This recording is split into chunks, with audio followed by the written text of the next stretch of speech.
people, Lighthizer in trade, and we had a lot of great people. But what's interesting is it's all about the people. You got to have the right people. When you ran in 2016, the leaders and heroes of the Republican Party were the Bush and Cheney families. And is it weird for you to see Liz Cheney, that'd be Dick Cheney's repulsive little daughter, running against you with Kamala Harris? Well, I think it hurts Kamala a lot, actually.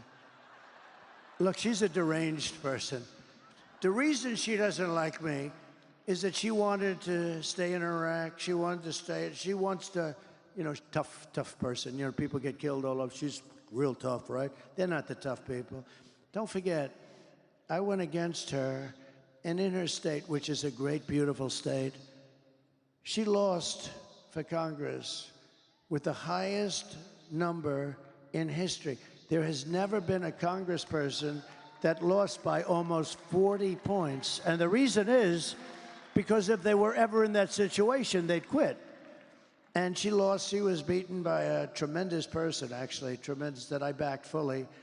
But the reason she couldn't stand me is that she always wanted to go to war with people. I don't want to go to war.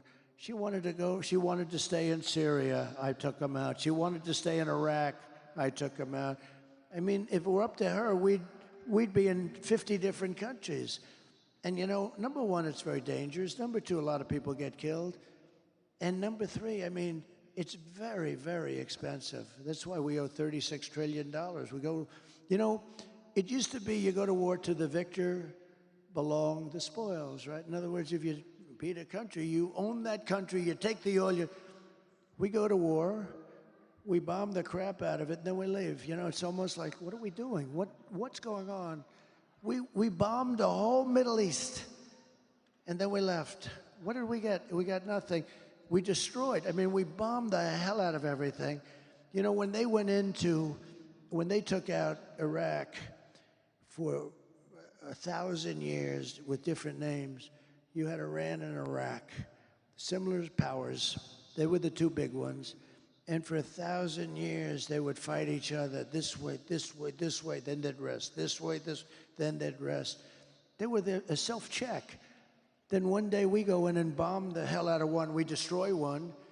And then all of a sudden, Iran has the whole Middle East to itself. And by the way, right now, Iran has Iraq. Iraq is like a subsidiary of Iran, all right?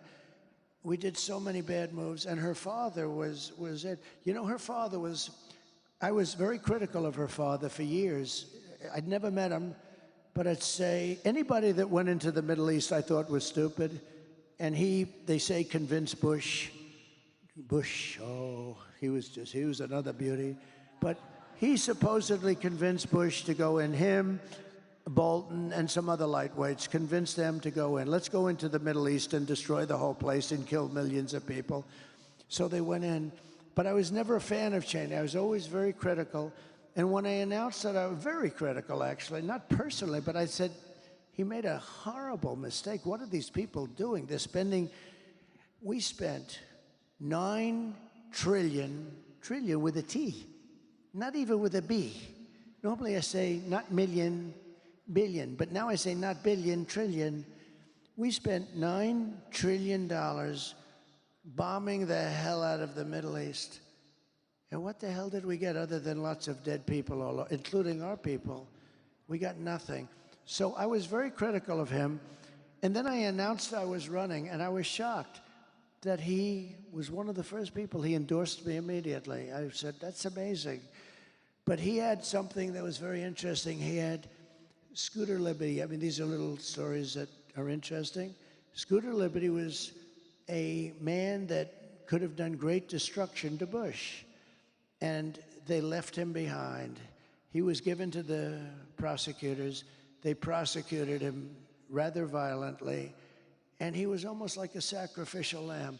And as somebody that knows a lot about what's happening, I said, if I were ever president, I'd do something with that guy. That guy got treated very badly, Scooter Libby.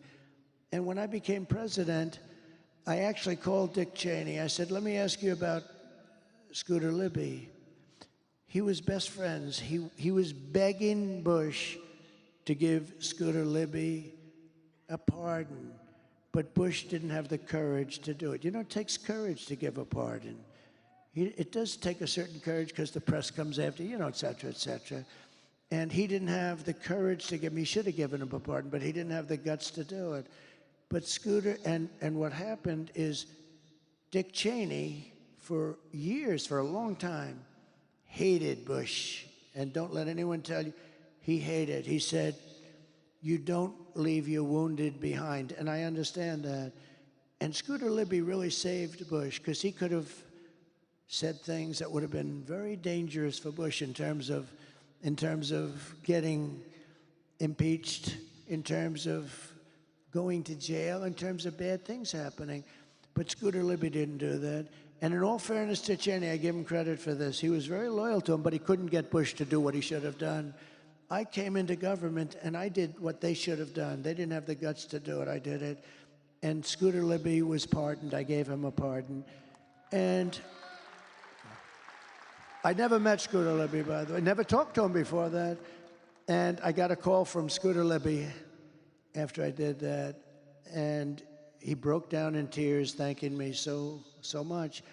And then Cheney called me, and he said, that was so incredible what you did for Scooter Libby, because he was really on Scooter Libby's.